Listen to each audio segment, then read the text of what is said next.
નમસ્કાર, આપ જોઈ રહ્યા છો સ્પાર્ક ટુડે ન્યૂઝ. સમાચાર અરવલ્લીથી મળી રહ્યા છે.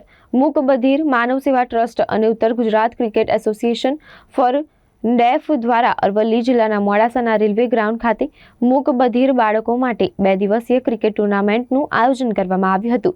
2 દિવસીય ક્રિકેટ ટુર્નામેન્ટમાં મહેસાણા, સાબરકાંઠા, બનાસકાંઠા, પાટણ, અરવલ્લી અને ગાંધીનગરની ટીમોએ ભાગ લીધો હતો. અરવલ્લી જિલ્લાના મૂક બધિર માનવ સેવા ટ્રસ્ટના પ્રમુખ અને શ્રવણ ક્ષતિના વિદ્યાર્થીઓની ક્રિકેટ ટુર્નામેન્ટ સંયોજક હરેશભાઈ પ્રણામીએ ખેલાડીઓને એક પ્લેટફોર્મ આપવાના પ્રયાસના ભાગરૂપે 2 દિવસીય ક્રિકેટ ટુર્નામેન્ટનું આયોજન કરવામાં આવ્યું હતું.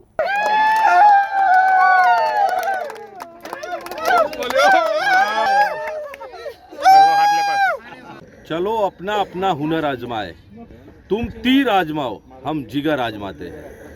घर से मस्जिद है बहुत दूर, चलो यूं कर ले किसी रोते हुए बच्चे को हंसाया जाए. અવાજની દુનિયામાં જ્યારે અવાજ ના સાંભળી શકતા દિવ્યાંગો, શ્રવણમંદો એવા વિદ્યાર્થીઓ કે જેઓ મૂક બધિર છે, માનનીય વડાપ્રધાનશ્રીએ દિવ્યાંગ શબ્દ પ્રયોજ્યો છે અને અરવલ્લીના મૂક બધિર સેવા ટ્રસ્ટ દ્વારા અને ઉત્તર ગુજરાત ડેફ ક્રિકેટ એસોસિએશન દ્વારા 6 જિલ્લાની લગભગ 300 જેટલા વિદ્યાર્થીઓએ 2 દિવસની ક્રિકેટ ટુર્નામેન્ટનું આયોજન કર્યું.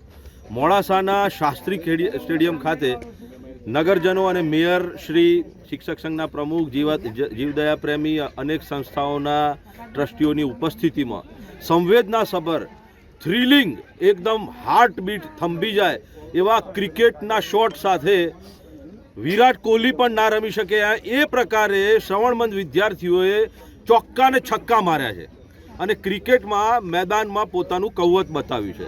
એટલે એક દિવ્યાંગ શું ના કરી શકે. ભારત વર્ષના ઇતિહાસમાં ગુજરાતમાં પ્રથમ વખત શ્રવણમંદ વિદ્યાર્થીઓએ આ ક્રિકેટ ટુર્નામેન્ટનું સ્વનિર્ભર દાન મેળવીને, લોકો જોડે હાથ ફેલાવીને દાન પ્રાપ્ત કરીને આ ક્રિકેટ ટુર્નામેન્ટનું આયોજન કર્યું. દાતાઓએ મન મૂકીને પૈસા આપ્યા.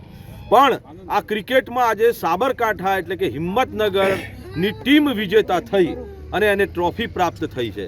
એટલે અરવલ્લી, સમગ્ર ઉત્તર ગુજરાત અને દિવ્યાંગો માટે આજનો દિવસ, રવિવાર, ગૌરવનો દિવસ છે. દિવ્યાંગો સક્ષમ બને, દિવ્યાંગોને રોજગારી મળે અને ખાસ માનનીય નામદાર ગુજરાત સરકારને અમારી વિનંતી છે આ રમતના માધ્યમથી કે ગુજરાતમાં જે શ્રવણમંદ વિદ્યાર્થીઓ છે, બહેરા મૂંગા, એ ધોરણ 12 પછી એ બેકાર હોય છે, રોજગારી નથી, તો એમના માટે બીજા કોઈ એવા ક્ષેત્રોની વ્યવસ્થા થાય કે જેથી કરીને નોકરી મળે અને રોજગાર ઊભા થાય.